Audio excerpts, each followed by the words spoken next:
এর স্মরণ রাখতে হবে। কিয়ামতের দিন মানুষ যে জাহান্নামে যাবে, জাহান্নামের জন্য জাহান্নামে যে সব কারণে যাবে তার মধ্যে বড় কারণ কালকে বলেছিলাম, দেখি মনে আছে নাকি? বড় কারণ কয়টা? আলহামদুলিল্লাহ মনে আছে। আল্লাহ রাব্বুল আলামিন বলেন, ইয়াতাসাআলুনা আনিল মুজরিমিন, কিয়ামতের দিন অপরাধীদেরকে জিজ্ঞেস করা হবে, মা সালাকাকুম ফি সাকার, জাহান্নামে কেন আসছো?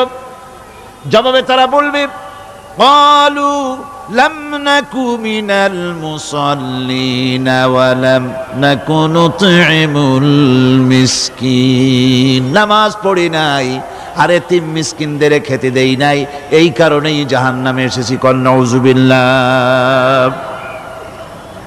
নামাজ যারা পড়বে না জাহান্নামে যেতে হবে। কোথায় যেতে হবে? আকীদাগত দিক থেকে ঈমান হলো তাওহীদের স্বীকৃতি।